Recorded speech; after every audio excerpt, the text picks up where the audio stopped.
that would indicate that we might have a tropical system heading our way, we start to make preparations, just preliminarily getting things ready and getting things prepared so that we are ready to activate our plan. We have a great team on our staff here in Treasure Island, and unfortunately we've been through this several times before, so we know what we're doing, but we're ready to jump into those preparation modes at a moment's notice.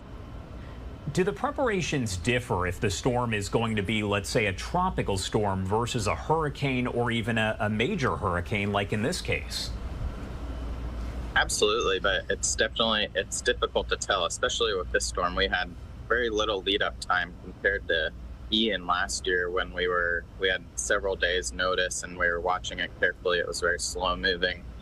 This kind of materialized pretty quickly, and like you said, when we were originally notified of it, it wasn't even a tropical storm yet, and it's going to rapidly intensify as soon as it's moving into the Gulf and those warmer waters. So we're keeping an eye on it, and those preparations are different depending on whether it's a lower system or not. But I mean, 2 or 3 years ago, we had a no-name storm that had a really big impact on the city with the tides and the waters coming into people's yards. So we have to be ready for anything. And like we saw with Ian, that hurricane, even though it was headed towards us, it took a right turn and hit our neighbors down to the south in Fort Myers and Sanibel area. So we prepare for all situations. We've already moved out any of our sensitive information and public records from the city. We put those in box trucks and moved them to higher ground inland. We've activated our emergency operations center, which is also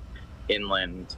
And as you can see behind me, we're at high tide right now, and our city hall, we're standing right behind City Hall, and the tide is we're at high tide right now. So the water's almost coming over the seawalls and covering a lot of docks throughout the city already.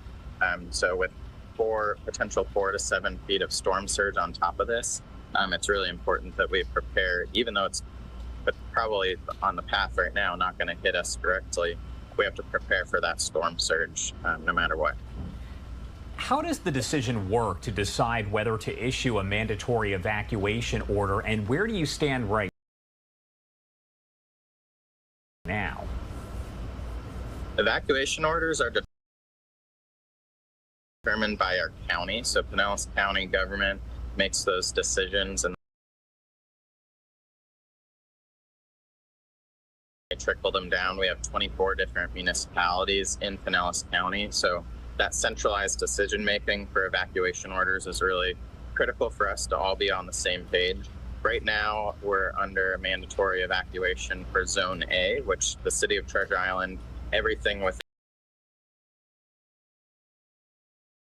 our city limits is Zone A. We're a barrier island. Most of the city is on waterfront property. So the whole city is under a mandatory evacuation right now.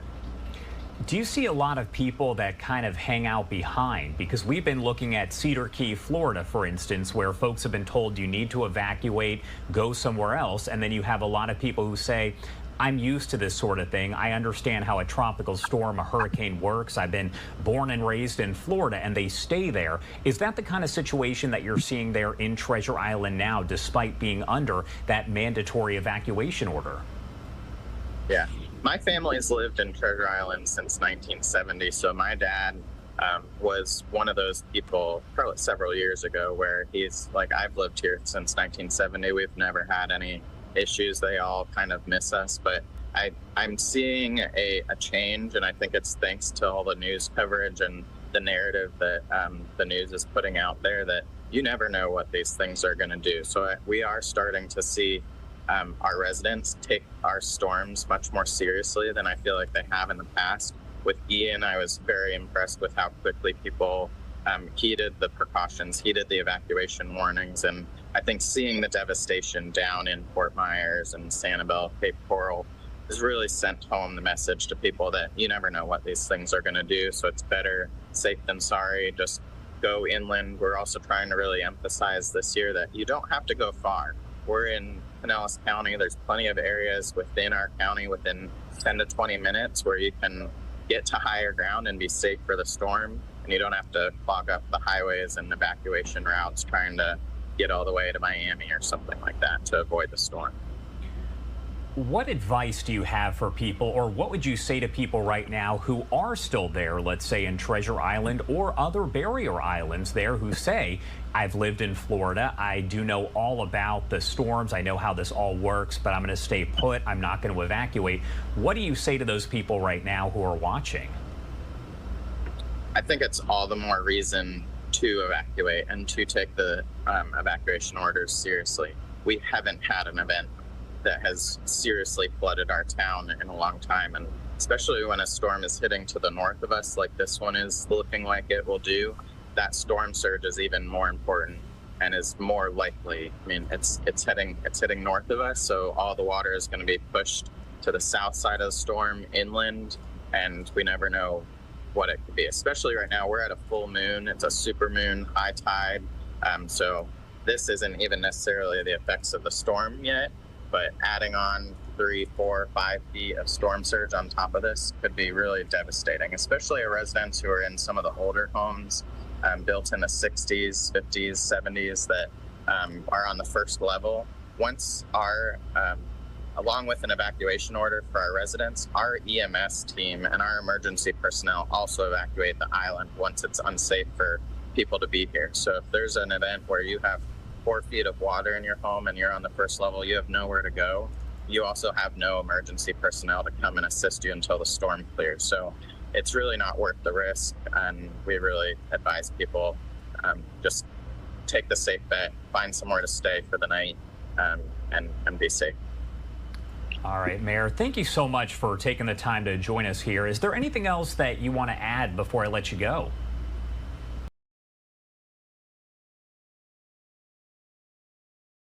No, I think that's it. Thank you very much for having me, and we hope, wishing all of our neighbors and especially the people to the north of us best of luck and best of safety. All right, thank you again, and be safe out there. Thank you. All right, everybody, taking a live look here at our XRAD radar system. We continue to track Hurricane Idalia. The latest update from the National Hurricane Center shows that the storm has picked up speed, moving north at 14 miles per hour. Idalia currently has those maximum sustained winds of 85 miles per hour, which is a mid-range Category 1 hurricane. The storm does reach Category 2 strength when those maximum winds reach 96 miles per hour, so getting closer and closer there. However, Idalia is expected to undergo rapid intensification and could make landfall as a Category 3 major hurricane. The latest advisory based on the current speed does make it look like the eye will make landfall tomorrow morning, but as you can see, those bands are already starting to hit parts of Florida as the storm inches closer and closer there into the Gulf. We're going to continue our coverage here, live, raw, and unfiltered on Hurricane Idalia as we track the storm's every move. Let's head to a quick 2-minute commercial break, and we will be right back.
We have been checking in with our different teams. That includes our Fox 35 Orlando team and Fox 13 Tampa team as they cover the latest here on Hurricane Idalia. Let's pop up the audio on Fox 13 Tampa. We know we have viewers in the Citrus County area. This is going to be a worse situation for you than it is for our friends in Manatee and Sarasota County and that sort of thing. And our friends inland, you don't have storm surge to worry about. Times, we've been posting them everywhere. Again, overnight tonight, early afternoon tomorrow. We've got an extra kind of kink in our weather with a full moon tomorrow. So that's going to exaggerate our tide times. So that's why we want folks to be prepared and heed those evacuation orders.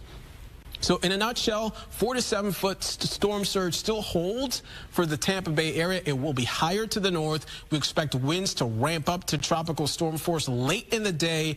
We may see hurricane force gusts at the coast, but we don't expect them to be sustained at hurricane force. Certainly going to get quite a bit of rainfall and the possibility of some severe weather too. So broken down, you think county by county, gusts from Tampa south could be up to 50 miles per hour or higher. We expect surge impacts to begin tonight, and then areas north will see the higher impacts where gusts will also be 50, maybe 60 sustained, lesser sustained, I should say, surge 6 to 9 feet. Inland zones, you'll also see some stronger gusts. Remember, those gusts are not enough to knock down power, so be prepared for that. We'll watch for the isolated tornado threat. Make sure you've got multiple ways of getting alerts, and could see some significant rainfall there too.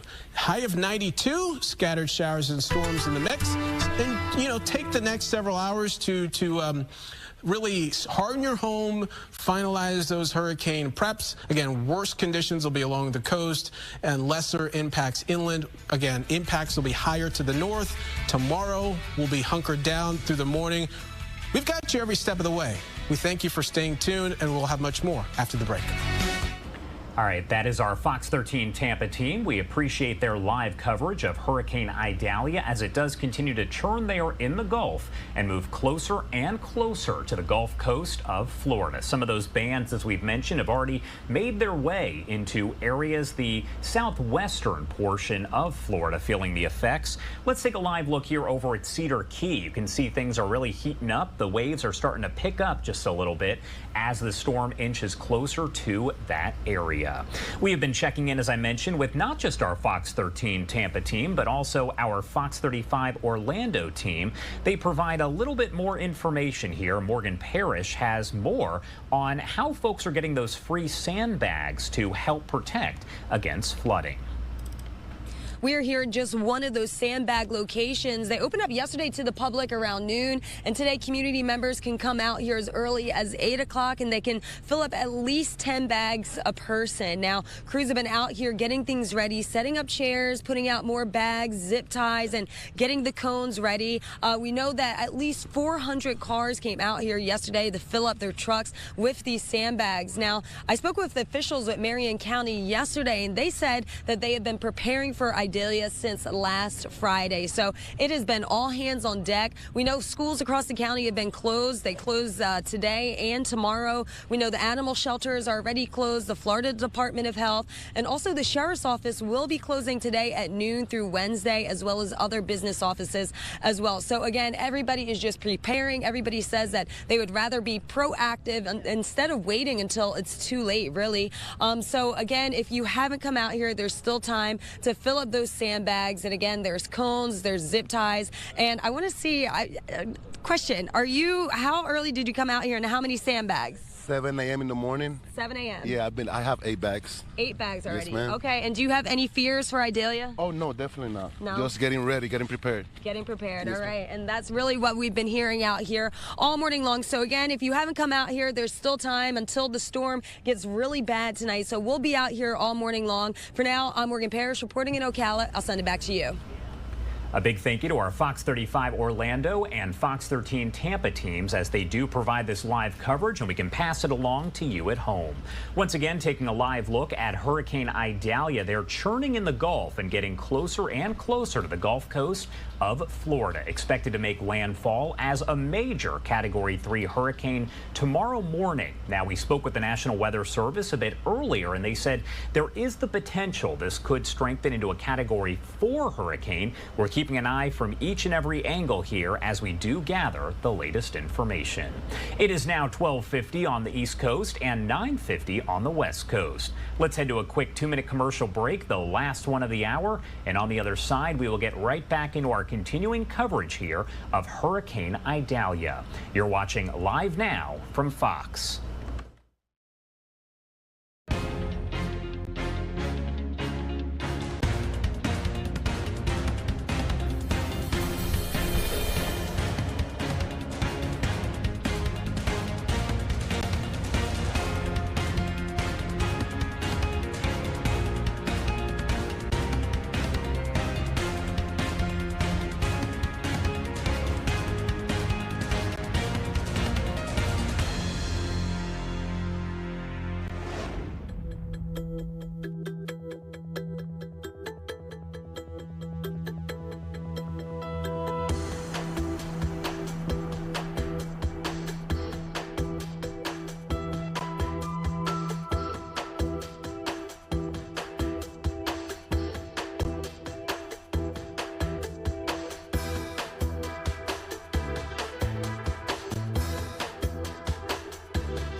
back.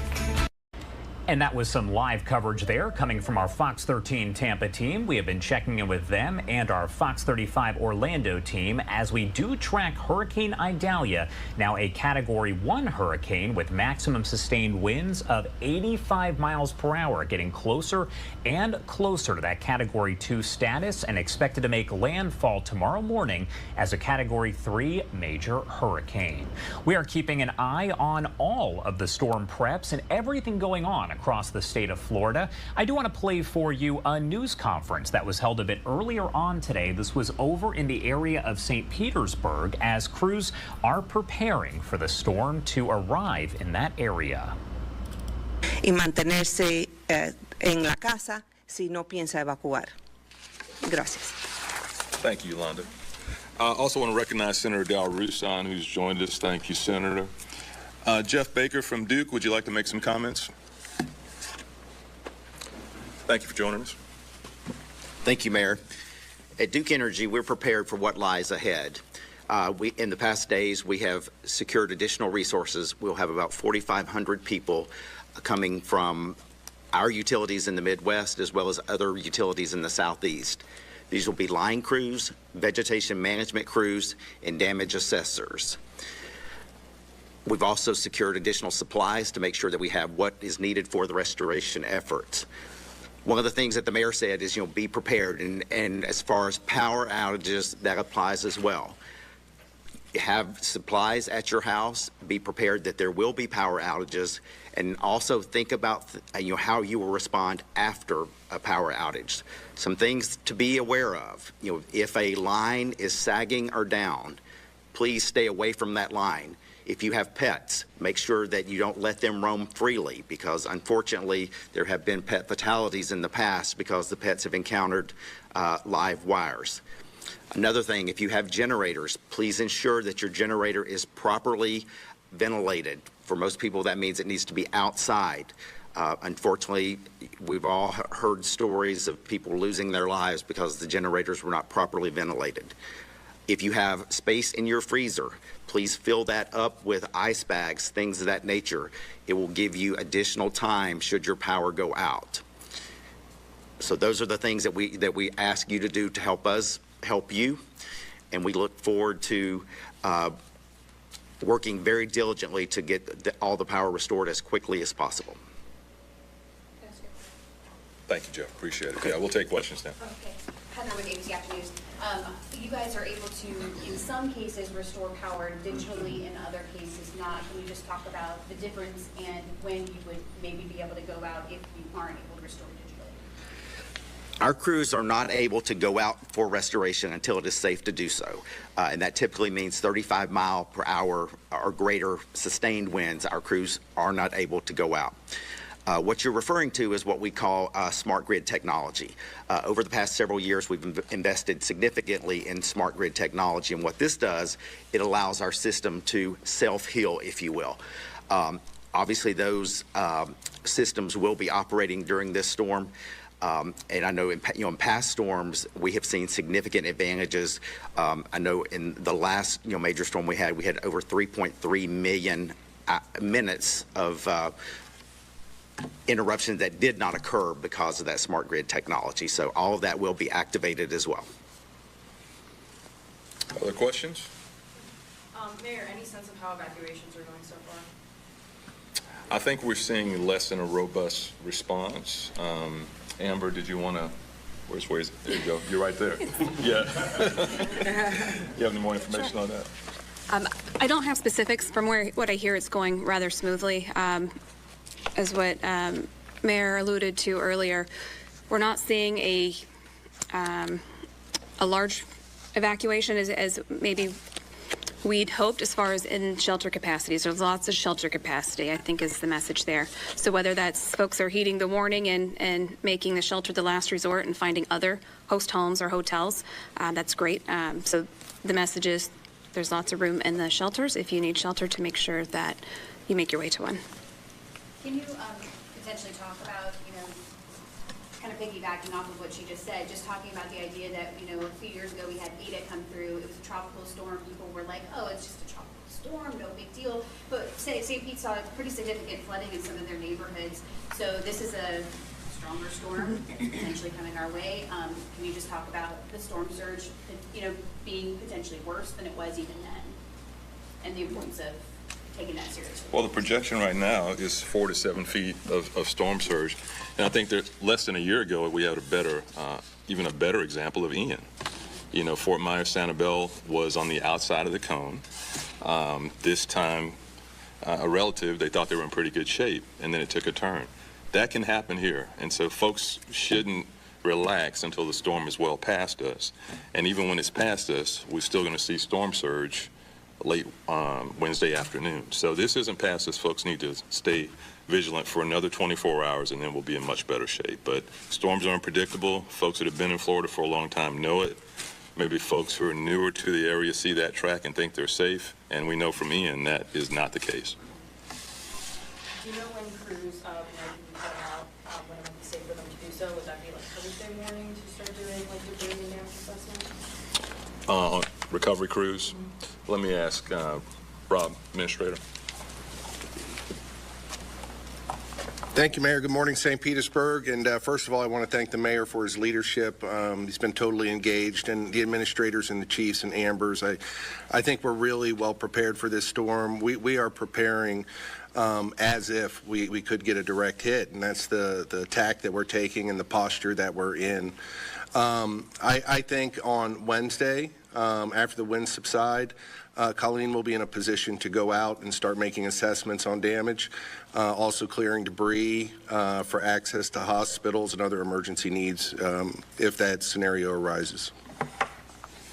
Thanks, Rob. Any other questions?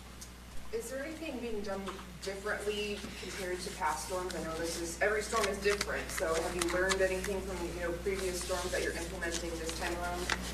Well, from my perspective, it's a lot faster. We've had less time, a compressed time to respond to it. But I think we've implemented a lot of lessons learned from previous storms. Our sandbagging, for example, happens year round, not just during a storm watch. You want to talk about any other changes we've made? I'll just say with every disaster we get better because as Mayor mentioned, those lessons learned. So whenever we have an activation, post-storm or post-activation, we all get together and talk about it, what went right, what can we improve on, and then we implement those changes next time. So we've gotten significantly better at sandbags since Hurricane Irma. We've got better at staffing our EOC and doing those activations, even since last year from things that we've learned. As you said, every storm is different. We've learned to prepare for our risks and not necessarily for the forecast. As Rob mentioned, so yes, we're out of the cone. Yes, a lot of us are kind of breathing a little easier. However, the risks are still there. The forecast, still tells us we could have 4 to 6 feet of storm surge. So we're preparing with that posture and moving forward that these are what's anticipated on the current perfect track. And if that storm takes that southern edge of the cone, it's going to increase those impacts. So we're going to be ready for if that happens. And that's all from lessons learned in past storms from ourselves and our neighbors. Thank you, Amber. If I could just add to that, too, under the mayor's leadership, I think our relationship with Duke Energy has been much better. During the last storm, Duke was actually in our EOC. We were working hand in hand. And also with Pinellas County, with the mayor's experience on the county commission. We're in contact with County Administrator Barry Burton. We're having regular meetings. So I think both with Duke and with the county, our relationships are much stronger, and that helps us be more prepared. One more question.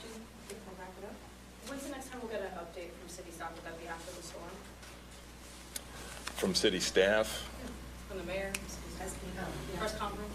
We are looking at a press conference later today. A lot of that will depend on the latest info from the next track.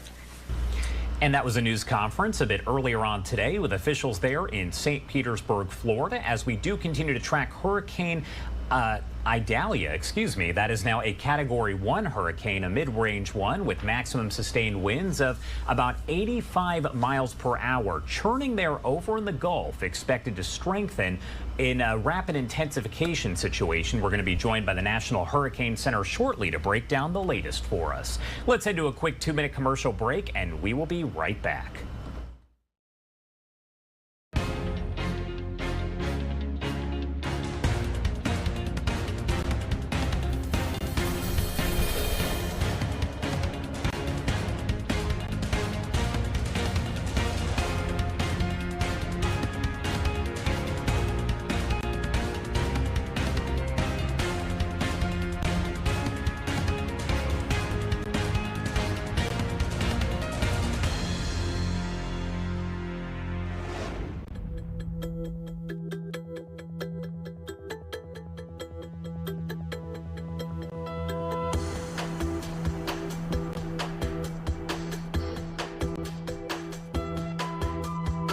Ardelli, our chief meteorologist. I believe that we might also be seeing Rebecca Barry, another member of our team, on the 2 o'clock live stream. Again, that will begin after Governor DeSantis wraps up his press conference with the emergency operations address that he's going to be giving from the state of Florida. So to our YouTube moderators, feel free to make note of that in our comment section. Again, 1:45 DeSantis, and then soon thereafter, in the minutes afterwards, we'll have the 2 o'clock advisory with me and the Max Fendray weather team. See you soon here, folks, on WFLA Now. Thanks for joining us here.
What's important to note is the rainfall and the water, right?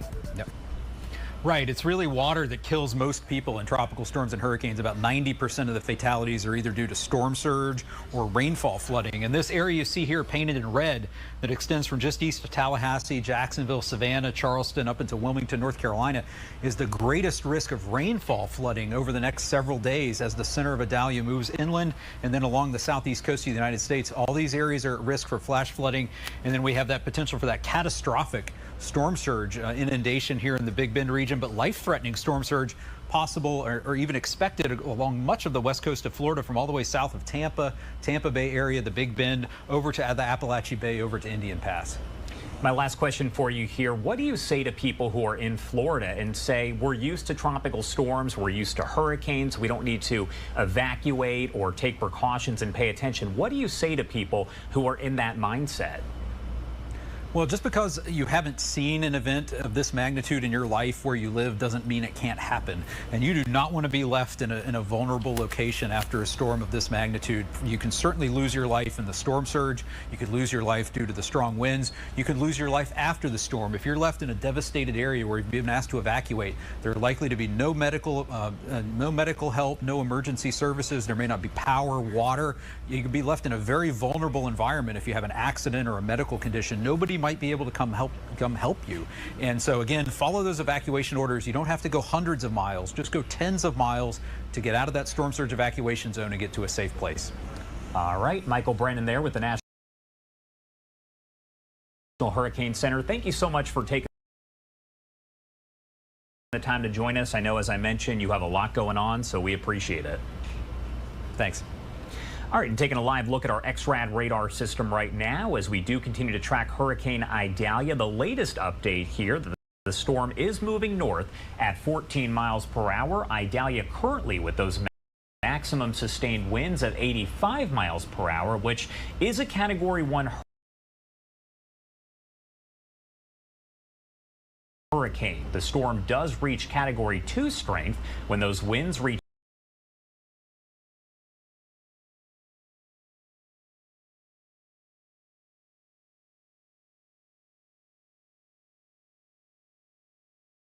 96 miles per hour.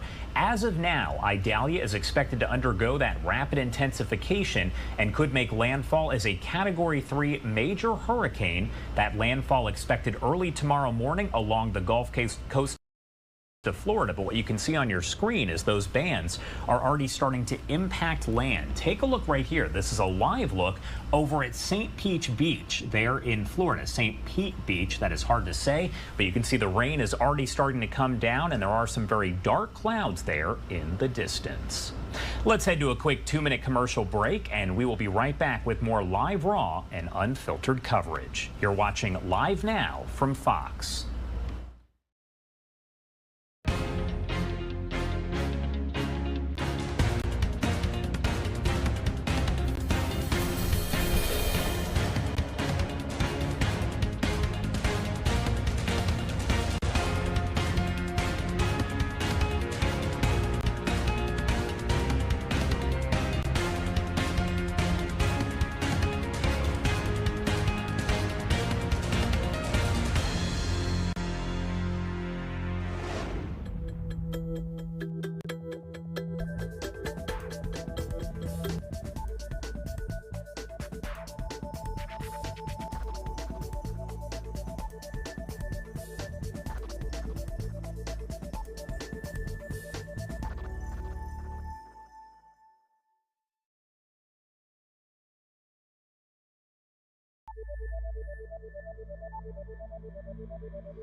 How do preparations differ if you're talking about a tropical storm versus a hurricane, maybe around Category 1, or like in this case, when we're talking about a Category 3, possibly a low-end Category 4?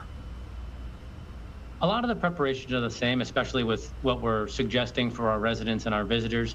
We advise everybody to know what their risk is, know if they're in an evacuation zone, have a plan, make sure that they know what they're going to do with themselves, their families, their pets, where they're going to go, and to stay informed by tuning into local media, signing up for any of our local alerts like Alert Pinellas, or checking us out on social media.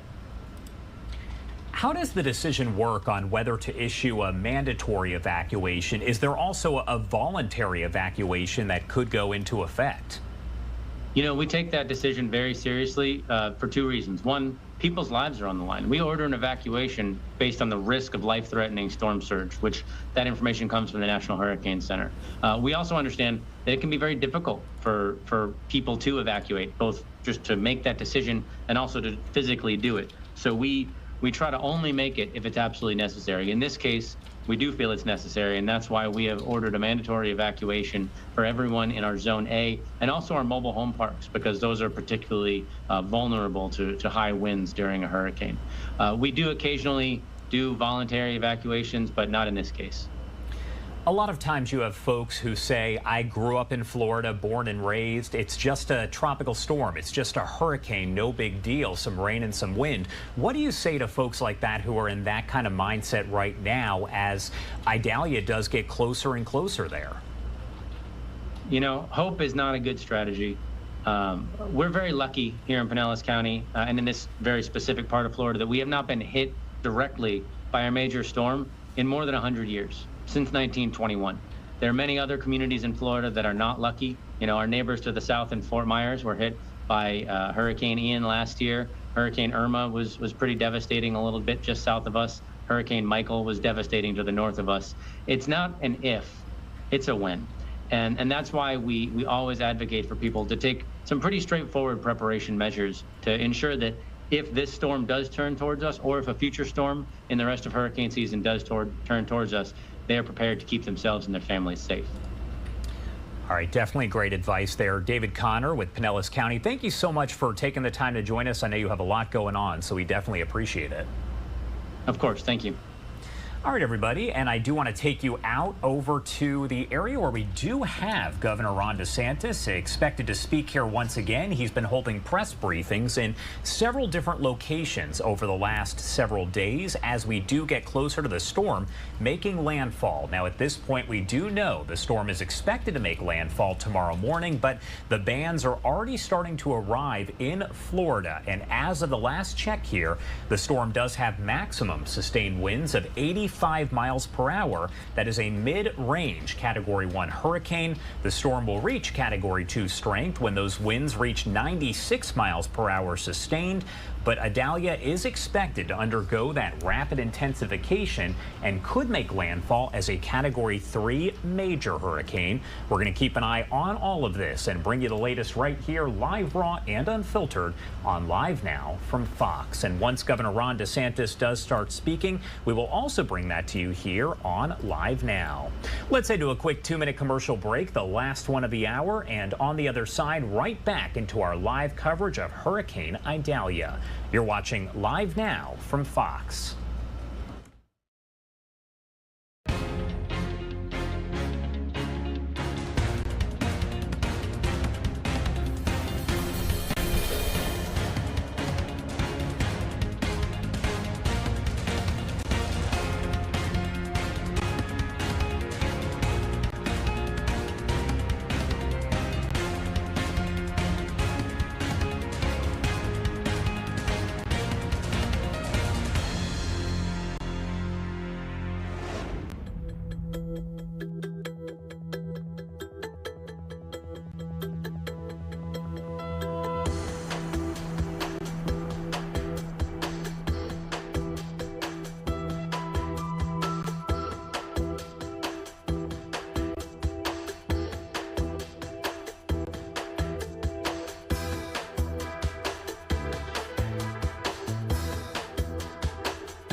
Welcome back here on Live Now from Fox, and you are taking a live look over at St. Pete Beach. This is over in the Gulf Coast of Florida, as we are keeping an eye on that powerful Hurricane Idalia, expected to continue to strengthen and really undergo some rapid intensification and make landfall along the Gulf Coast of Florida tomorrow morning. We will keep you covered here on Live Now from Fox, but one area of Florida that has done mandatory evacuations right now is Cedar Key. That is where Fox 35 Orlando's David Martin has been stationed. Good morning, everybody. We are in Cedar Key, Florida, what is expected to be potentially ground zero for Hurricane Idalia. It is my honor to introduce you to one of the residents here at Cedar Key, Jeff Wigson. Jeff, good morning to you. Good morning. How you doing? And who is sitting in front of me? This is Blue. Blue. And we are sitting in what exactly? A golf cart. A golf cart, which many residents use around here. It's the way to go. It's the way to go. Let's put Paolo, the cameraman, in the front seat. I'd like you to give us a little tour of some of the main areas here. Sure. As we take a look at what's happening 24 hours in advance of what might be landfall here. Yes. So this is what street? 2nd Street. 2nd Street, okay. Yep. I see a lot of buildings, if they're not abandoned, they're already boarded up. Some got sandbags. That's pretty common fare around here, right? Yeah, people are ready. Because the last major storm to affect this island was what? What, Hermine, about 6 years ago. Yeah, and the storm surge from Hermine was about 6 feet? 6 feet, yes. And it brought in a lot of mud, a lot of water. That flooded all of this area with 3 or 4 feet of water. Yeah. How long did that get flooded for? Do you recall? I wasn't here for that one.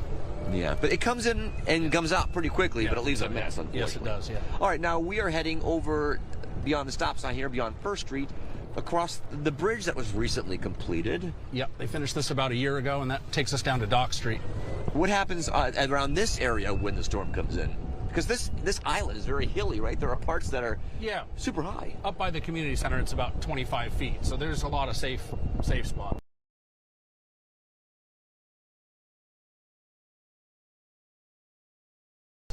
Safe spots, but yet 90% of the island, we're predicting at this point, already evacuated. Yes. Smartly so. Yeah. Because when the storm comes, there may not be power here for several days. No, and how do you use it for a week or so, maybe? Yeah, right. And how are you preparing at your house? Just supplies, mainly. Uh-huh, very good. Now, this is the famous Dock Street, where if you've come down here for a staycation, no doubt you've eaten or have had a cocktail at night as the sun sets. It's a gorgeous area of the island. A lot of souvenir shops, too. What have they done here? Well, when Hermine came through here, there was about 3 feet of water in Dock Street as well. So, wow. And that's, like I said, a 6-foot surge. So if we get an 8 or 10-foot storm surge, it's going to be pretty bad. I tell you, the locals around here, that's what the concern is, because it's double the amount of Hermine, potentially, and they're not taking chances. Just about as high as that blue railing on Big Deck. Okay. But you're staying put. Yes. How come you're not evacuating? Well, I want to be here for the cleanup and help my friends and help the businesses reopen. Good for you. A lot of looky-loos, a lot of media at the moment, but according to the Sheriff's Department, the Levy County Sheriff's Department, nothing major happening this morning, and that's a good sign. Yes, it is. Sun just came up on our east there, and not the same scene we're going to have tomorrow morning, no doubt. So, Jeff, I appreciate the tour on your golf cart. We encourage you to stay very safe. Let's give Blue one last... Blue, come here. Hello? Because what a good pup you are. Blue is how old? Blue is 2. 2. What kind of dog? Border Collie. Oh, man. Good girl, partner. Huh? Yeah. Jeff, thanks for your time this morning. Thank you. Okay, I'm going to send it back to you all in the studio. And that was David Martin there with our Fox 35 Orlando team. You are looking at on your screen a live image of St. Pete Beach. That is an area that is already starting to see extensive cloud cover as the bands are moving in from Hurricane Idalia. Now, at last check, the storm is moving north at 14 miles per hour and does have maximum sustained winds of 85 miles per hour. It is expected to undergo that rapid intensification and make landfall early tomorrow morning along Florida's Gulf Coast as a Category 3 major hurricane. We've been checking in with our Fox 35 Orlando team. You saw David Martin there in Cedar Key, but also with our Fox 13 Tampa team. They are over in Hernando County, where evacuations are underway. Mandatory evacuations are now in effect in Hernando County for zones A, B, and C. We'll get another update from county officials this morning right around 10 o'clock. But the storm surge is really the main concern here in Hernando County. The latest projections put that surge between 6 to 9 feet, and that's nothing to take lightly. Here in Hernando, those areas of concern are west of US 19. The evacuation zones for Hernando County, they're west of US 19. They also hug right along US 19 and extend out to the west. So in theory, safety officials hope that everyone is able to batten down the hatches, use their time yesterday to secure any loose items, board up their windows so they can focus on getting themselves and all vehicles to a safe place to the east throughout the day before the weather starts to make its way toward the coast. Sandbag locations here in Hernando County were very busy on Monday. Oh yeah, it's been fantastic. We've knocked down, that pile's been knocked down once already. This one over here has been knocked down once. I just refilled this one. I think I personally filled about 250 myself so far. It's been a busy morning. Everyone's working together, helping fill, helping load. We're really concerned about the storm surge, so that's why we're out here. We've been with the luck with Ian, and of course it took the turn to the right, but if it hadn't come straight up, I think we still would have been okay with the tides. This one's way too high. It's scary. Now, according to the county website, the sandbag locations at Linda Peterson Park, Anderson Snow Park, and Ridge Manor Community Center, those will stay open, quote, until weather deteriorates, but that could change with the mandatory evacuations now in place. They've been in place since about 7 o'clock this morning. Again, we will start seeing a briefing, hopefully from county officials right around 10 o'clock this morning, but they say residents should not wait that long to start getting their plan together to get to a safer place toward the east. Reporting in Hernando Beach, Mariah Harrison, Fox 13 News. A big thank you to our Fox 13 Tampa team. That was obviously earlier on in the day when she did file that report. It does appear that news conference update is expected to happen around 2 p.m. Eastern time. That is in just about 15 minutes. Now, what you are looking at on your screen right there is actually the stage set for Florida Governor Ron DeSantis to be speaking any moment now. He has been giving constant updates throughout the day in several different locations. This appears to be over in Columbia County. Again, that is slated to begin at 1:45 p.m. Eastern time. That is the time right now. So we will bring that to you as it does get underway. Now, we've mentioned our Fox 35 Orlando team, our Fox 13 Tampa team, but we're also checking in with Fox News and Fox Weather. Rebecca Castor has the latest. Idalia is expected to keep gaining strength as it continues barreling towards Florida's west coast. Time is running out for Florida communities preparing ahead of Idalia, with folks rushing to fill sandbags, board up windows, and stock up on last-minute essentials. This one's different. It just has a ominous feeling about it. This is the scene Idalia left behind in Cuba, the system striking the island as a tropical storm Monday, triggering flooding and prompting evacuations. But forecasters predict Idalia could turn into an even more dangerous Category 3 hurricane by Wednesday morning, when it's expected to make landfall along Florida's Gulf Coast. This one looks like it's a biggie. Besides heavy wind and rain that officials warn could lead to massive power outages, Idalia is also threatening to bring critical storm surge as high as 11 feet to some low-lying areas. We have mobilized 1,100 National Guardsmen, and they have at their disposal 2,400 high water vehicles as well as 12 aircraft. Dozens of counties are already under a state of emergency. We have shelters, we have ways of keeping you safe, but you have to listen to what the experts are saying and act right now. Meanwhile, Idalia is upending air travel ahead of its arrival, with Tampa International Airport suspending commercial flights Tuesday until any potential damage from the storm is assessed. Idalia is expected to keep moving inland after making landfall, bringing heavy rain and wind to parts of Georgia and the Carolinas later this week. In Bel Air, Florida, Rebecca Castor, Fox News.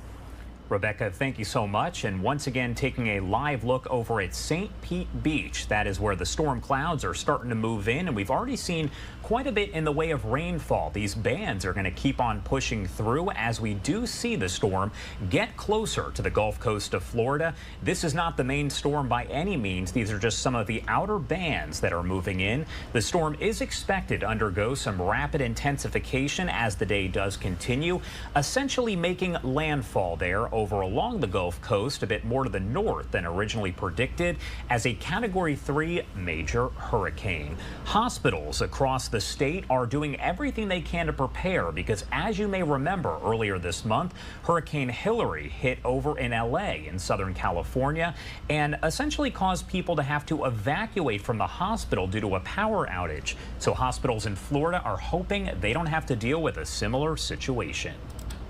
Storm surge of 5 to 7 feet projected here. Advent Health Hospital says it is evacuating some 60 patients to other hospital locations. Hospital officials say this is being done out of an abundance of caution and because of the hospital's proximity to the Gulf of Mexico. We evacuated for Hurricane Ian for the same reason, out of the abundance of caution, and to make sure we could have both our patients and our team in a safe environment during the hurricane. So really a great job by the team to move these patients and make sure they're safe.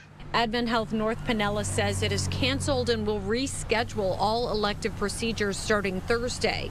The Advent Health North Pinellas Hospital emergency room will remain open until 3 today. And meanwhile, the Advent Health ER in Palm Harbor will remain open indefinitely throughout the storm.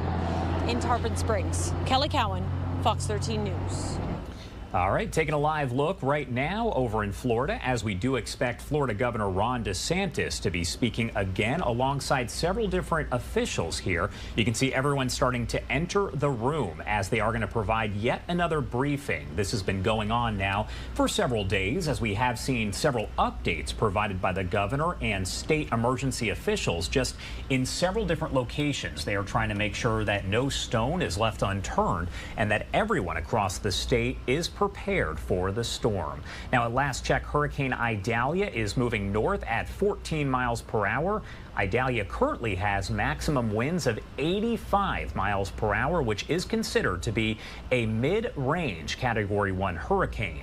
The latest advisory shows landfall expected early tomorrow morning as a major hurricane, likely a Category 3. For those keeping track at home, Idalia could reach Category 2 strength by the next update here because Category 2 is when the winds reach 96 miles per hour. Again, the latest advisory does show landfall early tomorrow morning as a major hurricane, likely going to be a Category 3. As we wait for all of this to get underway here, I do want to take you back out to the western coast of Florida. That is where we are seeing several different areas getting sandbags prepared and things of that nature. Actually, it looks like Governor DeSantis is speaking, so let's pop up the audio there, live, raw, and unfiltered. Emergency Management Director, Adjutant General of Florida National Guard Major General Haas. We have Columbia County Emergency Management Director Shane Morgan, Sheriff Mark Hunter from Columbia County, and Representative Chuck Brannon. This storm is going to impact inland counties, and particularly in northern Florida, you are going to see significant impacts. You know, the contours of that will obviously be determined by the exact path of the storm, but I think you're doing the right thing to be prepared. So we're talking about counties like Columbia, we're talking about counties like Hamilton, Madison. All those counties are going to be affected by Hurricane Idalia. We are monitoring some of these computer models. You may see the National Hurricane Center update the track in either 2 o'clock or the 5 o'clock advisory. There are models suggesting that this is going to take more of a westward shift that could bring it into areas like Jefferson and Leon and Wakulla area even. And people have known that this is a possibility, and I know all those counties are making preparations, but that is something to look out for. There's still a range of uncertainty here. They're going to be updating this track as the day goes on, and we will have probably better resolution on that as we get to the 2 or the 5 o'clock advisory. But that is a possibility. We've been in contact with all the local officials in all these areas, and I know people have been making preparations. So continue to do that. The state is already starting to feel some effects of this in the southern part of the state. You're going to start to feel some effects of it in the northern part of the state, probably later tonight, the beginning of tomorrow morning. We have expanded our executive order this morning. We now have 49 counties total. We've added Brevard, Orange, and Osceola counties. And so, pretty much that top of the state all the way into central Florida, maybe excluding some of the farther western panhandle counties, but there's a huge number of counties that are going to feel impacts from this, and we want to make sure they're able to do what they need to do. We're proud of all the staging that's been done, particularly for power restoration. We're now at over 25,000 linemen as of this morning. That is going to be over 30,000, approaching 40,000 by the end of today. And the goal is, when the power, and you are going to lose power if you're in the path of this storm, you should assume that that's going to happen. And the goal is going to be rapid restoration of power. Some of the parts where this storm is projected to go are a lot of trees. There's going to be a lot of branches, a lot of trees. There's going to be a lot of power lines down. Just expect that. There's a lot of manpower that's going to go to address it, but it's definitely going to be something that is going to require a lot of manpower and a lot of attention. So power restoration is something that is very, very important, and we want to thank all the utilities that have marshaled. We've got people coming from southeastern states. We've got people coming from Nebraska coming to Florida to be ready to go to restore power here in the state of Florida, and we think that's important. The local municipalities that have utilities, some of the electric co-ops, all those, please accept the mutual aid. We want to be able to have as much manpower as possible to get that power back on for all of your residents, and we know how important it is for so many Florida residents to be able to get back online. But you should prepare to have some time without power if you're somebody that's in the path of the storm. And by the path, it doesn't mean just in the cone, because there's going to be impacts that are going to be outside whatever the National Hurricane Center says is the path of the storm.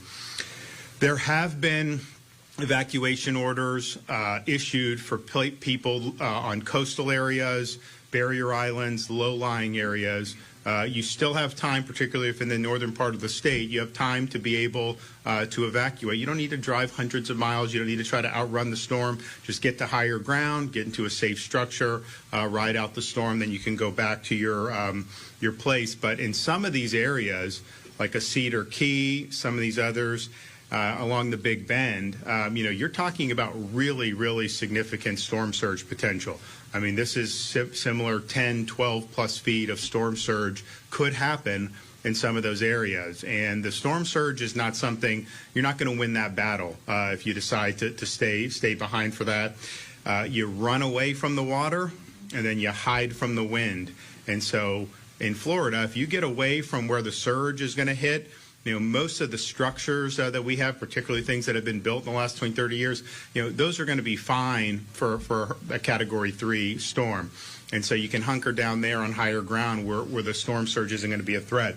But if you're putting yourself, if you're hunkering down in an area that could get hit by 10, 12 feet of storm surge, that is a life-threatening situation. And we saw that with Hurricane Ian, just how massive the storm surge was. So you are going to see parts of the coast, probably in the Big Bend area, that is going to have really significant storm surge. We actually anticipate the National Hurricane Center to increase their estimates for the storm surge, particularly in the Big Bend, from where it was this morning. So please be advised, you've got time. You've got the ability to do. I know all these counties have opened up shelters. You can go stay with friends, family. I know there's deals on hotels. You still have time to do that if you're in this Big Bend area, but time is running out very, very rapidly. We are working with counties to make sure they have the resources they need to be able to help their residents weather this hurricane. We've had more than 450 active missions. We've fulfilled or will have those fulfilled sometime today, all 450 of them. And I want to thank the Florida Division of Emergency Management for doing that. We're now up to 1.1 million gallons of fuel that is on standby to be able to mitigate any fuel interruptions. And sometimes you have it, sometimes you don't. We'd rather be safe than sorry, so that fuel is there, and that can be deployed as needed if there is an interruption in fuel. We have all 8 urban search and rescue teams from the state of Florida are activated and ready to go. Hopefully they're not going to have anything to do. Hopefully everybody got out of town and there's not, who are in these low-lying areas or in the very vulnerable areas, hopefully there's not a need for rescues, but we assume that there will be, and they're going to be there, and they're going to do their thing, which they do very, very well. We have a lot of assets available. We have 5,500 National Guardsmen. We have Rotary Wing assets. We have Riverine assets. All of that is ready, locked and loaded to be deployed as needed. We have deployed almost 250 Starlink internet devices, and we have over 500 staged that can be sent to areas that need it once the storm passes by. We have 3,000 staged and ready to deploy. We have more than 700 personnel, including over 220 cut and toss crew members, with more than 650 pieces of heavy equipment and trucks strategically placed across the state to prepare for cut and toss operations post-storm. That is going to be necessary.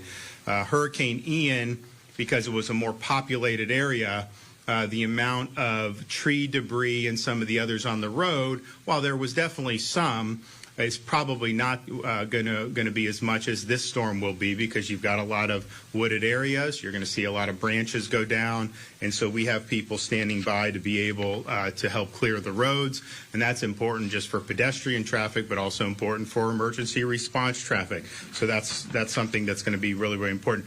Once the storm passes, or once you lose power, if you use a generator, please use the generator appropriately. You cannot run the generator in your home. You can't run the generator in your garage. You can die from carbon monoxide poisoning. It's got to be outside your house, 20 feet away from doors and windows, and the exhaust needs to be pointing away from your house. So please use that appropriately. There's obviously a need for power generation in these circumstances. We understand that. But make sure that that's being done outside and that there's not exhaust coming into your house. We're going to be heading back after this to Tallahassee to continue with preparation efforts. In the meantime, we'll hear from Director Guthrie, Director Morgan, and CFO Jimmy Petronas. Thank you, Governor, and thank you for your continued support and leadership in this disaster. I'm going to pick up where the governor left off about generator safety again. Please make sure that that's 20 feet outside your home. I know that we've had a couple of times where we've had people think garages are open. That is not open. It needs to be out away from your garage as well. So please do that. Talked to the chief meteorologist for the Division of Emergency Management, Amy Godsey, just before I walked in the door.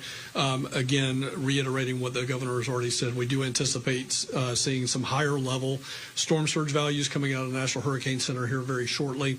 Potentially a track back to the west a little bit more towards Jefferson County and potentially even over into Leon.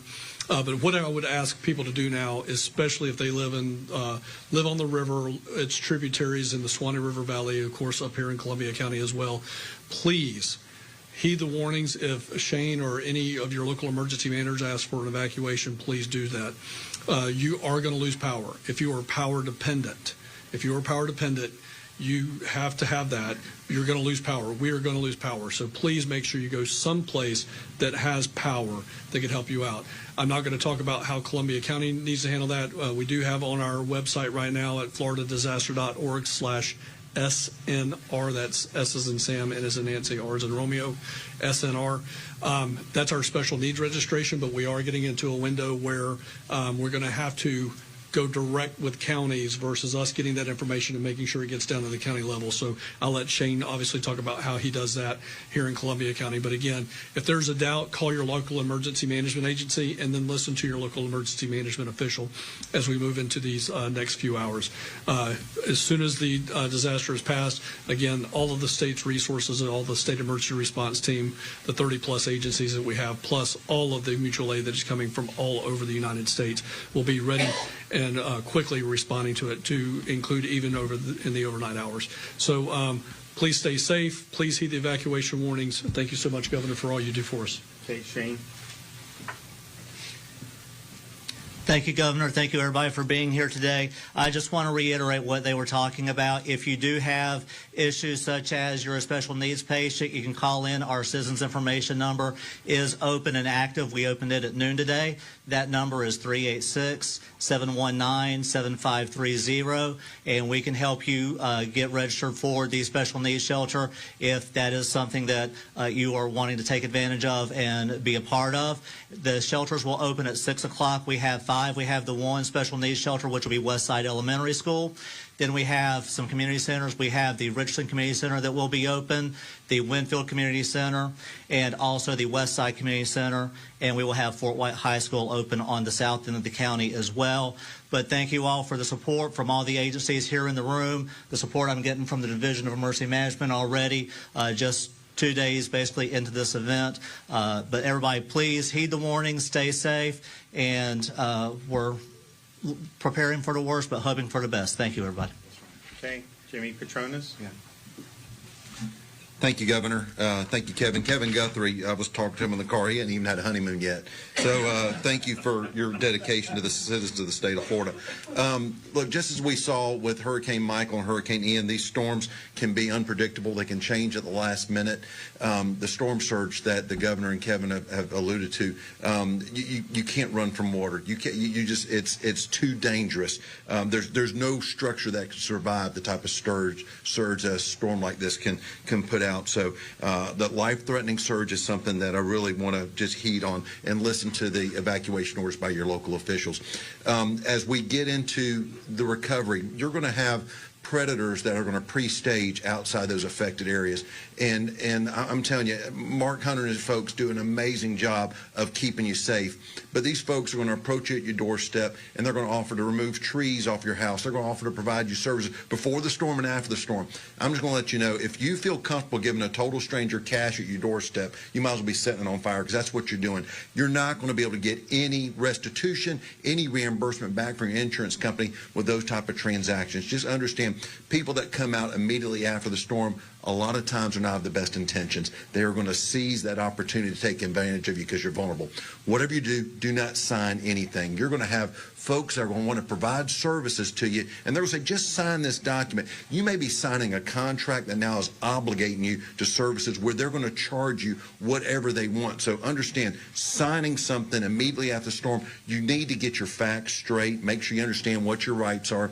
If you have damage, you want to call my office at 1-877-MY-FLCFO, your insurance agent, or your carrier. As long as that's the first call you make with damages to one of those 3 numbers, you're not going to be taken advantage of. I can promise you that. What you've got after the storm is a need to get those assistance dollars out. We will be setting up villages all over those affected areas and helping people get that rapid dollar in their hand. But I just don't want anybody to come in between you and your dollars that you're owed from the insurance company. You still got time right now. Take out, we're a smartphone society. Get your phone and go walk around the outside of your house. Shoot a video of your house. The fact that the house looks good, that there's no trees leaning on it, there's no broken windows. And then inside your house, take pictures of everything. Take pictures of your wall coverage, your floor coverage, what's on your bookshelves. Because now what's going to happen, if you do have damage, your insurance company's going to say, all right, what was damaged? You're not going to remember, but if you have those photos, you can reflect on those photos and make that inventory to file your claim. You'll also have that photographic evidence on the outside of your house that shows, this is what my house looked like on Tuesday.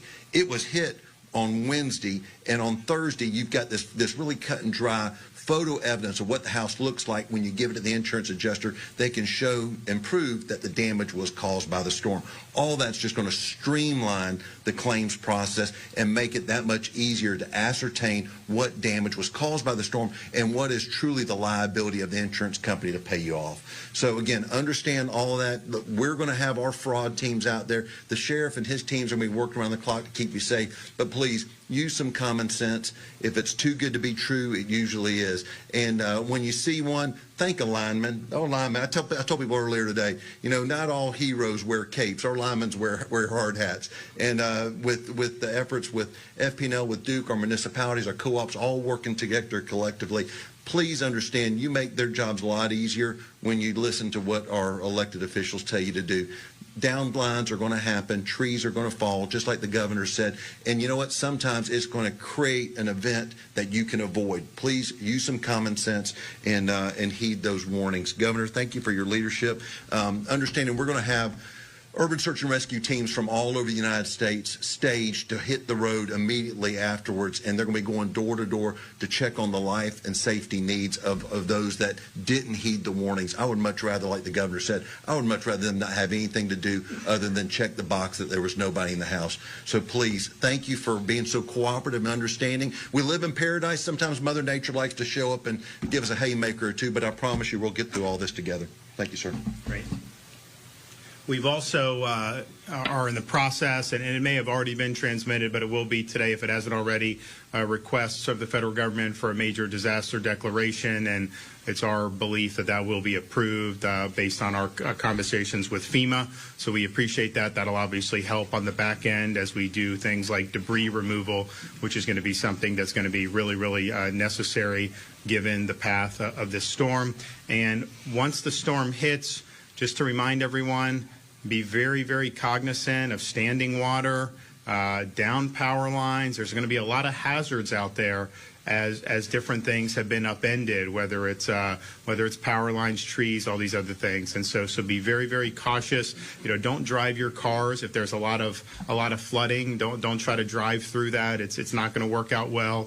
For people that live in some of the barrier islands or the coastal areas that can be subjected to a lot of storm surge, these electric vehicles, when they get saltwater intrusion, can catch on fire, and those are very difficult fires to put out. So just be cognizant that we actually had examples of homes withstanding major storm surge during Ian, but then the EV caught on fire and burned the house down. So be wary of that. And it is not just like a normal fire. It's very difficult to put those out. So you still have some time, particularly if you're in the northern part of the state. But by this time tomorrow, this thing will have hit us, and that is going to happen. That's a certainty. Precisely where that eyeball goes in, I think there's still some uncertainty. We know the general possibilities, but it is going to hit and it is going to do damage. So take care of yourself, take care of your family, heed the warnings from your local officials, and you've got a lot of people that are staged and ready to go, from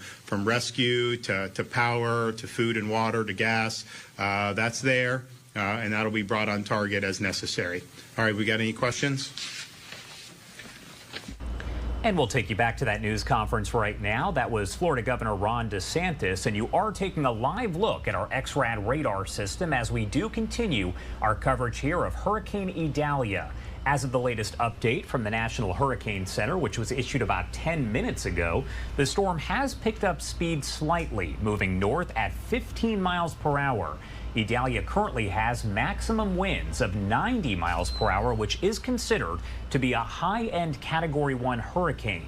The storm will reach Category 2 strength when those maximum sustained winds reach 96 miles per hour, so very close. And Idalia is expected to undergo rapid intensification and make landfall tomorrow morning as a Category 3 major hurricane. We know that people have to be evacuated, but zoo animals also have to be taken care of. I do want to bring in Chris Massaro with Zoo Tampa to talk more about how they go about taking care of the animals. Thank you so much for taking the time to be here. Thanks for having me.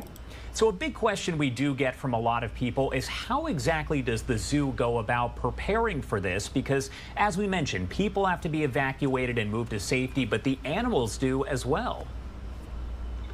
Yeah, so we have a plan in place, and unfortunately we feel like we're getting very good at the plan. It feels like we have to do this more often than not, or every year now. But we have more than 1,100 animals at Zoo Tampa that we care for, and we've got to ensure that they're safe during this storm. So there's a plan to address the needs of every animal we care for. Does it seem like each time that a hurricane or tropical system hits that it's almost like a learning experience of what to do maybe next time? Yeah, absolutely. Anytime you go through an event like this, you learn something new. You always do, and you're going to hear a lot as you hear different people provide updates in different regions, that you always prepare for the worst and hope for the best. And that's what we do. And every time we'll learn something new, and we'll put that into effect so that we have best practices moving to the next incident. Is there kind of a standard practice when you're talking about zoos across the state of Florida and a hurricane, or does each kind of zoo operate on its own and have its own plan? Yeah, so every zoo will have their own plan, but we do work as a network in support of one another. If there are needs from one zoo, our peers are looking out for each other. We're in this field together, and we want to make sure all the animals and all our different facilities are cared for and safe. And I'm sure you probably get a lot of comments from people who are in the public who just want to know how the animals are being taken care of, because a lot of people, of course, care about human life and things of that nature. But you have so many people out there who do love animals and want to make sure that they are cared for. So I imagine you get a lot of inquiries from people who are saying, what are you doing as the storm is approaching? Yeah, it's actually a great thing that there's so many people out there who are really interested and care about ensuring the safety of the animals. They're interested, they're engaged, and we want to share that with them. We want them to know that, we're here. We have a dedicated team, not only arriving this morning to ensure all animals are in places where they need to be safe, but we also have a ride-out team that consists of animal care folks, veterinarians, facilities workers, EMT, that works with us as well, so that we provide, should there be any emergency during the storm or immediately afterwards, we've got what we call our first response team there to handle any situation that comes up. And you kind of talked about this a few questions ago, but this is not by any means the first time that the zoo has had to prepare for a tropical system, a tropical storm, or a hurricane, right? Yeah, so I've been with Zoo Tampa for 20 years now, and over the years we've done this quite a few times. It's part of what it is living in Florida. You're going to have to face these storms. Unfortunately, I feel like we're doing a little bit more often. It wasn't that long ago we were dealing with Ian, right? So the good thing is we're well prepared. We've got an experienced team that can enact the plan and ensure our animals are safe during the storm.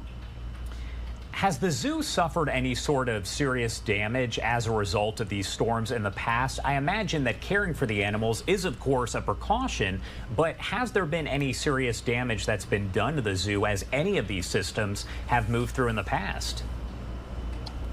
So we've been really, really fortunate. The Tampa Bay area in general has been fortunate, not receiving I don't even want to say it, a direct hit, but that's the simple fact of the matter that other areas have not been so fortunate, and our hearts go out to those folks that have been in those areas that have received the majority of the damage.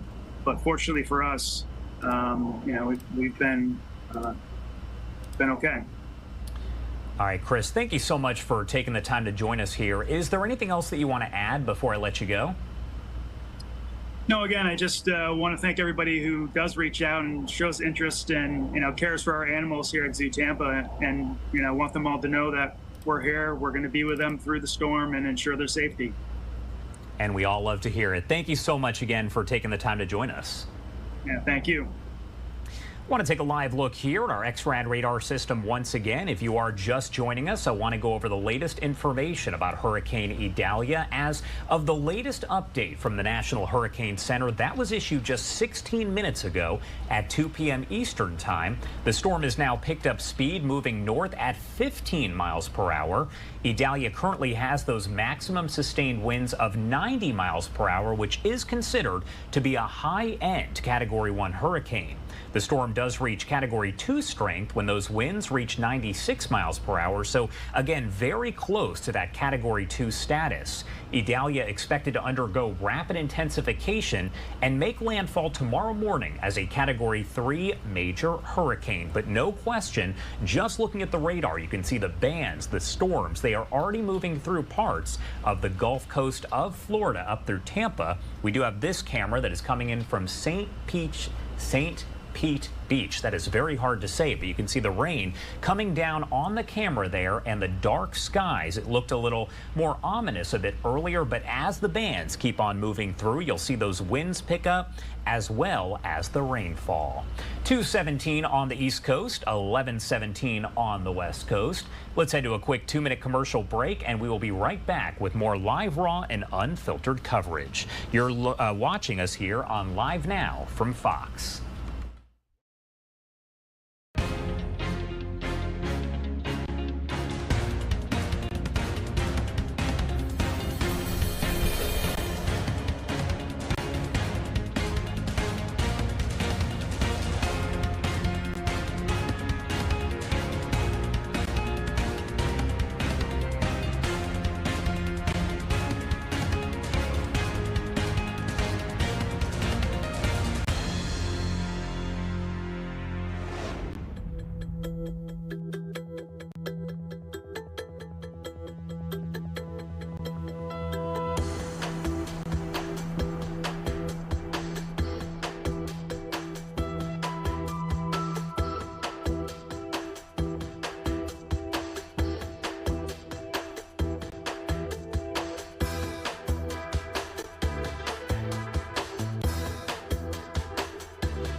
August 29th as our tropical storm into Hurricane Idalia coverage continues. Hello there, folks. JB here with you live and alongside not just Chief Meteorologist Jeff Berardelli, but the inventor, if you will. Can we call you the inventor, the creator, if you will, of the WFLA wobble tracker, Jeff? Is that fair? You can, but it must be preceded with Sir Jeff Berardelli. Sir Jeff Berardelli is the only way to really properly address me now that I've created the wobble tracker. Careful, we got some folks that joined us from the UK on YouTube Live, and they might I don't know if the Sir designation is going to stick with them.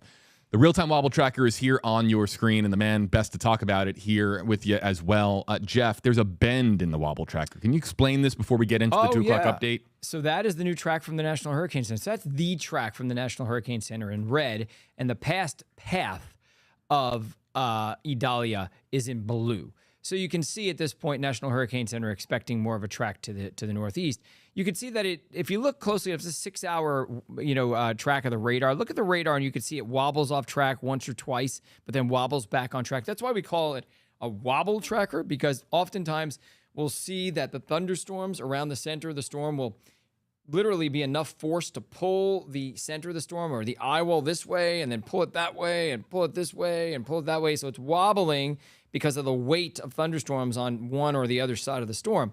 Sometimes, though, the storm will veer off course. So if the wobble doesn't correct itself in, let's say, a half hour, then we have a new direction. That's why the wobble tracker is so useful, and it's live on our website, WFLA.com, right now. You can check it anytime you want to check it to see if the storm's on course or if it's veering off of the National Hurricane Center track. Yep, and we just put that link in Facebook Live and in YouTube Live. You know, actually, hold on, wait a second. YouTube Live, there it is. Now you have it on YouTube Live as well. The real-time wobble tracker, which you can find, of course, streaming full-time on WFLA.com. Wobbles become exponentially more important as, of course, the storm gets closer to land. A landfall event expected Wednesday in the state of Florida. Here's the 2 o'clock advisory. Movement speed, 15 miles per hour, Jeff. So we were talking yesterday about what we... Say it again? It was 8 miles an hour last night. Right. Yeah. And we were talking about what is speeding, like what is really moving fast. And Rebecca was talking about how 15 miles an hour would be moving considerably fast. And that's where we're at right now. Depending upon where it is, right? Storms always move faster when they enter the northern Gulf because they start to tap into the jet stream. But a storm that's moving 15 miles an hour farther south, like south of Cuba, that is, less. It's a little bit less rare. Let's put it that way, or more rare, I should say. But 15 miles an hour isn't that fast. However, that'll speed up even more. That's when it'll really be hightailing it. It's going to speed up overnight, tonight, and tomorrow. So you think it's going to get faster than 15 miles per hour? Yeah, it will at some point start reaching speeds because it's being picked up by a trough of low pressure, a dip in the jet. So once it interacts with that dip, it's going to start moving faster. So back to the question that we mentioned in the open. Does a increase in speed, let's say we get to closer to 20 miles an hour, somewhere in that neighborhood. At least try not to open your freezers or your refrigerators. When in doubt, throw it out. Some carbon monoxide poisoning topics. Carbon monoxide is odorless, colorless, and it can cause sudden illness and death if inhaled. Never use a generator, pressure washer, or any gasoline-powered engine inside your home, basement, or garage, or less than 20 feet from any window, or door, or vent. Never use a charcoal grill, hibachi, lantern, or portable camping stove inside a home, tent, or camper. Some floodwater safety. Do not play in it. Do not drive through it. We don't know what's in the water. We don't know if it is a hard, sharp material that could cause an injury. It could have some bacteria. Floodwater and standing water can be dangerous. Hand washing. Hand washing. Hand washing, hand washing. Wash your hands, soap and water for at least 20 seconds. Scrub with soap and water. Medication. Have enough of your prescriptions on hand to get us through at least the next week. Understand that there's a state of emergency and you are permitted a 30-day emergency prescription from your pharmacy. If you haven't gotten that by now, please keep that in mind for future storms. Special needs sheltering. The time to shelter is now. Pre-register if you can at specialneeds.hernandocounty.us. If you have not been able to do that, when you come to the shelter, we can register you there. So who needs to come to the shelter? People that need refrigerated services for their medication, if you need electricity for life support medical equipment, for basic nursing supervision, and for anybody that is on oxygen, we encourage you to come to the shelter. A few more things about special needs sheltering. The shelter provides a safe space for rest and sleep, as well as meals. We're located at West Hernando Middle School, 14325 Ken Austin Parkway in Brooksville. If you need transportation, please call 352-754-4083. And while your specific needs may vary depending on your medical condition, be sure to bring a week's supply of your regular medications and medical supplies in their original containers with clearly labeled instructions. Any over-the-counter medications you take regularly, a backup list of medications and instructions, a cooler bag for any medications that you may need to be kept cold with you at your cot. If you rely on medical equipment such as glucose monitors, oxygen concentrators, or nebulizers, bring them with you. Oxygen will be available for you on site. More information can be found at hernando.flhealth.gov, or social media can be found at Healthy Hernando. Thank you, Director Taylor. Appreciate that. Again, our major concerns is the wind and the storm surge. That is a significant threat to the communities of Aripeka, Hernando Beach, and Pine Island. To speak a little bit. And those are always the biggest threats, are going to be that storm surge, especially when you're talking about Florida. We'll get you back to that news conference here in just a second, but it is now 2:26 on the East Coast and 11:26 on the West Coast. My name is Josh Breslow, and I'm here to bring you all of your top stories from across the country and the world. And the big one right now is Idalia, as we are tracking the hurricane that continues to strengthen as it does get closer and closer to the Gulf Coast of Florida. Let's head head to a quick 2-minute commercial break, and on the other side, we will talk much more about this storm as folks along the western coast of Florida are doing everything they can to prepare. You're watching Live Now from Fox.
Welcome back here on Live Now from Fox, taking a live look at our XRAD radar system once again as we get to the latest on Hurricane Idalia. As of the latest update from the National Hurricane Center about 30 minutes ago at 2 p.m. Eastern, the storm has picked up speed slightly, moving north at 15 miles per hour. And Idalia currently has maximum winds of 90 miles per hour, which is considered to be a high-end Category 1 hurricane. The storm will reach Category 2 strength when those maximum sustained winds reach 96 miles per hour. As of this point, Idalia is expected to undergo some rapid intensification and make landfall tomorrow morning as a Category 3 major hurricane. I do want to talk more about the preparations here, so let's bring in Lieutenant Scott Tummond with the Levy County Sheriff's Office to talk more about all of this. Thank you so much for taking the time to be here. Thank you so much. So first off, tell me about the county, where it's located and where it is in relation to this storm. Well, a lot of the predictions keep lining up on Cedar Key or just north of Cedar Key. Cedar Key is just about in the middle of our coastline for Levy County as a whole. So our residents in Cedar Key are of grave concern for us right now. When did you start preparing here for this incoming storm? Because we know that the National Hurricane Center said we're keeping an eye on this invest here that looks like it could become something. Then it gets upgraded to a tropical storm, and now it's in the Gulf and could rapidly intensify. When do preparations start? We started preparations on Sunday in the early afternoon. And we started pushing our messages out to our residents on Sunday middle afternoon, and then intensified our messaging as the days have gone on. So what we want to guarantee is that our citizens in our coastal areas, the citizens that are in mobile homes, they understand the strength and how deadly this storm is.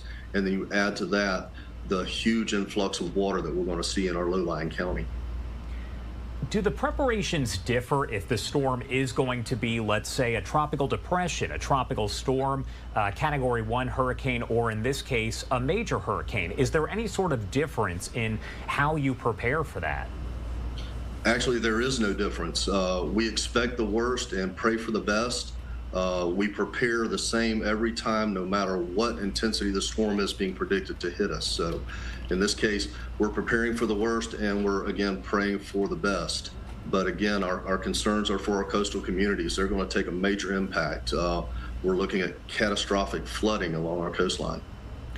And that's something that's interesting because we hear from hurricane experts all the time that even though the scale that's used to determine the category of the storm is based on wind, that you actually have to worry about waves. You have to worry about the rain that is coming down. And I imagine storm surge is kind of a big deal in that area where you're right there on the coast. So that's something to keep in mind when you are talking about a hurricane that is moving into that area. What exactly do you want to make sure that residents who are there know? Because so many people say, I'm from Florida, I've been through a storm like this before, it's not a big deal. What do you want to make sure the residents know?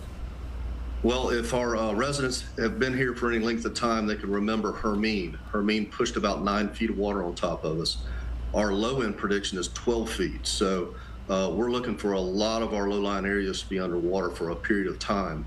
We run from the water and we hide from the wind.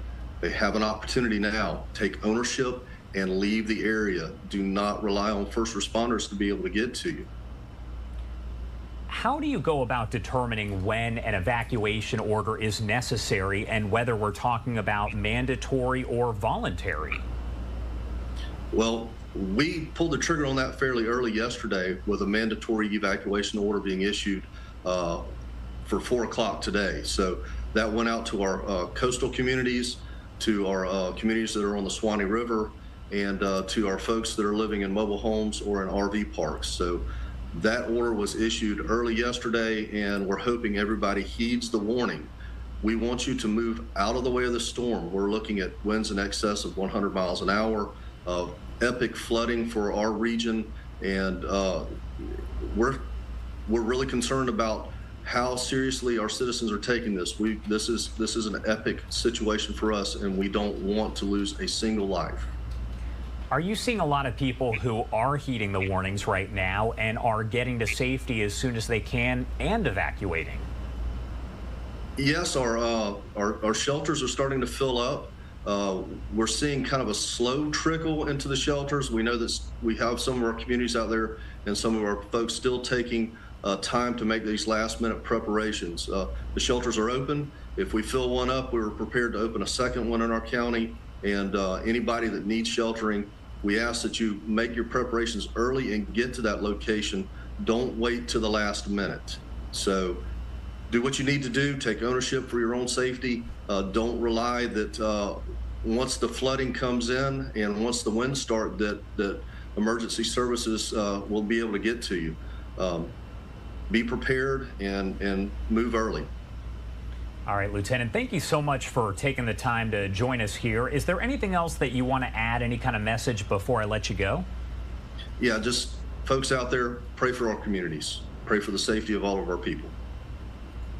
All right, thank you again for taking the time to be here. We appreciate it. Thank you, sir. And be safe. Thank you. All right, taking a live look once again at our XRAD radar system. We can see that the storm is inching closer and closer to the Gulf Coast of Florida. As we've said time and time again, the bands are already moving through that area, but the storm itself is still fairly far out. The eye expected to make landfall early tomorrow morning, and the storm is likely to be a Category 3 major hurricane, kind of vying toward Category 4 status. So folks need to really pay attention as these alerts are coming in. We're going to keep you updated with the National Hurricane Center's latest numbers as well. As of 2 p.m., that is the latest update. Idalia has maximum winds of 90 miles per hour, which is a higher Category 1. 96 is the cutoff for a Category 2, so it's likely that it could get a little bit of strengthening in and possibly become a Category 2 by the next advisory. It is now 2:36 on the East Coast, 11:36 on the West Coast. Let's head to a quick 2-minute commercial break, and we will be right back with more live, raw, and unfiltered coverage. You're watching Live Now from Fox.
See, It doesn't count. Does it count? It doesn't count. Does it count? Meteorologists fight. Iota. So again, to explain, it fell in the Greek alphabet. Was it 2020? Was that the year when we went really deep into the alphabet? Iota was it 20? It might have been 2020. It wasn't in the pandemic. I don't think we did. Hold on. I don't know. My memory. What did I eat for breakfast my this morning? memory? I always say that. I always joke about not remembering what I ate for breakfast. My wife is shaking her head was at 18. home. Michael was 18. I don't think it was that year. I'm pretty sure it was 20. I think JB's right. I think it's 2020. I can't remember. I just looked. My wife is going to be mad because I can't remember basic tasks at home, but I can remember that Iota, was in 2020. Yeah. So I remember hurricanes better than my chores, apparently. Well, apparently I don't. We were pandemicing and hurricaning, and I was just la la. You know, there's just been 2020 was so not. many storms lately. This every season has been just, last year wasn't so bad until, of course, Ian hit, but it's a jumbled mess with all the storms that we've seen over the past, 6+ years or so. 2020 was a rough year. Just wipe it from the calendar, man. 2020 was not a good year. Iota, give us a thumbs up in the comment section if you think Iota classifies as an I storm. Boo! Give us a thumbs down. Here, we'll put up. Look, Thumbs up, baby. We'll put up. Was it a storm? Did it start with I? Just a quick break just to talk about I storms for a second. Okay, what did I say? I, if it counts? Yes. You said thumbs up if it counts, thumbs down if it doesn't. I say that Iota does not count as an ice storm. Because it's the Greek alphabet. It's the Greek alphabet. There was another ice storm that year. Mm-hmm. There can't be two ice storms. I have a feeling because Rebecca is much more pleasant than I am, that they're going to vote for Rebecca when they know the truth is that Iota is not an ice storm. All right, let's see. Just because she has a better smile, okay, doesn't mean you should vote for her. It's a storm. It started with an I. Oh boy, that's not fair. Don't take a close-up shot of her face. Don't do it, JB. Don't allow it. Don't allow it. It will be a tainted poll. It will be a tainted poll. No. Let's see. How do we know who wins? Are you counting their votes? ups and downs? See, you're a scientist I need and to you know. need I need the data. data. Look, I want look this. on your JB, screen. I need you to plot this. Okay. I need you to plot this for me. All Look right. at the sea of thumbs up. What are those? These are live All emojis the from thumbs Facebook up. Live and YouTube Live. She's winning. She's All winning. the thumbs up. See, this is not fair. We're just gonna give Rebecca the W simply because it's Rebecca Barry, everybody. All right, Rebecca deserves the W. You can't win them all, but I try. Yeah, let's get back to some of the questions that are coming in and keep the train on the tracks. Let's go to this one from Kelsey Windsor on Twitter, and let me just load this up. I just got to get. Just turn off the emoji wall for a second. That's just a fun little tool that we play around with every now and again. But here is Kelsey Windsor on Twitter. Hashtags for everyone. What kind of impacts can we expect Idalia to have on the Manatee River? Well, if you'd like, Rebecca, I can take that one. Yeah, sure. Yeah. And do we have the tide for that area? I'll look it up. Okay, Rebecca's going to look it up, and I'll just say that at this point, the winds are blowing offshore, and they're going to blow offshore until at least after midnight tonight. So I don't expect you to see any major flooding there. The wind's not going to start blowing in again until after 2 a.m. That's when we'll start to get more of a southwest wind from the Gulf. And then at your time of high tide, you should be most concerned. Both the high tide tomorrow morning, there should be one early in the morning, and then another high tide should happen tomorrow afternoon, I believe. At the Bradenton River, it's 2:08 a.m. and then 12:29 p.m. tomorrow. 12:20. So I don't think they're going to have to worry about the two. Now, there will be water. Yeah. You will have some flooding, but we're not talking about because you're expecting 2 to 4 feet of surge on you. I don't think we're going to see the 2 to 4, except for maybe on the next high tide, which is 12, you said tomorrow, noon? 12:29, and it's 2.95 feet without the storm surge. So that's really high when you look at their trending high tides.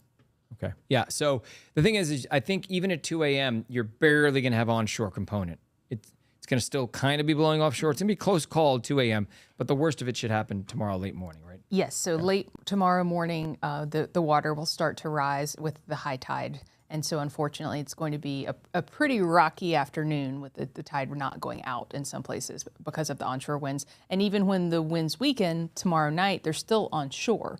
And so the wind direction really matters, especially if it's above 10 miles per hour for the smaller waterways and and bays. That tends to keep them at a higher level. You know, Rebecca is an expert boater and an expert fisherman as well. Thank you might not know that, but she does. She's out there constantly on the water, and she can probably beat me and JB. That's for sure. You do it all. She does it all. All I do is win. She does it. Rebecca is the glue that holds this place together. That's facts, okay? We're giving you guys. Am I dying? Like Y'all are inside- being no, too nice to me. No. Rebecca keeps us sane, right, Jeff? Otherwise, or insane. She does work right across. Our desks face each other, so no. Actually, I'm the one who probably makes her insane because I'm constantly. She's trying to do her work, and I'm constantly talking. Ooh. Jelani wanted you to know there was another commenter that didn't have a hashtag. Irene and Ike, yeah. Also shout Jelani here saying Irene and Ike, and then another commenter shouted out Ivan. Oh yeah, So, Ivan. Oh yeah, man, I-10, right? I-10. Ooh, ice storms. My goodness, they are. I'm gonna. What's the ice storm in 2024? Let's look please. up. Let's just deal with the ice storm. Yeah, We're running out of I names. We are, because they're gonna retire all of them. How about Iggy? Isaac. Iggy would be That a would be nice. a good one. Iggy would be a good name Iggy. for a hurricane. It's Isaac next year. I remember there was an Isaac a while back. Must have not been too bad. Kelsey, hashtags for you and I, Jeff, but we're going to send it over to you. Talking about Gibsonton. Yeah, so again, offshore wind most of tonight. I don't think Gibsonton sees an onshore wind till after 2 a.m., which means that you're likely to see flooding tomorrow morning. Now, again, I should look up the tide in eastern Tampa Bay around Ruskin or Apollo Beach or Gibsonton, any of those areas. Thank you, Rebecca.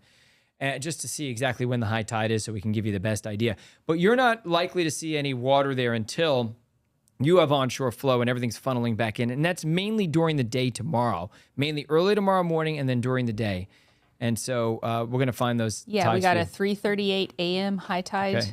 and then a 1:54 p.m. high tide. So Yeah. that 2 o'clock hour. I mean, there might be a little onshore flow starting at 3. So you'd have to worry about both, I think. Although I still think it's the afternoon tide, right? It's the afternoon tide because it just, and this is a more intuitive tide chart that I'm looking at for this one, predicting the flow, and the tide never goes out during the day. Right. It just keeps steady and then even What's rises a low little. tide? Low tide in Gibsonton tomorrow is 7:54 a.m. Does it go down at all?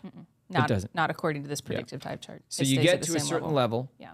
And then does it rise by noon?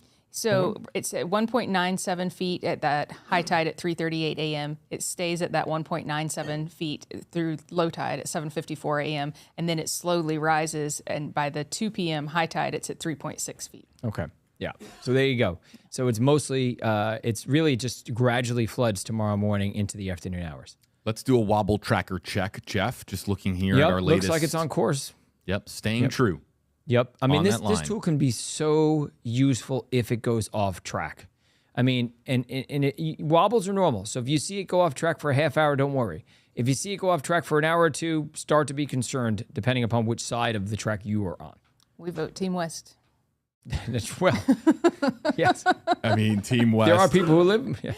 People in the Tampa Bay area are going to be voting Team West. There's no doubt about it. And then, of course, you have people in coastal communities, people like Gerald White joining us from Twitter. #KJB. I'm in Newport Richey. I'm about 1 mile east of US 19. How bad do you think it's going to be for us? I think it's going to be okay.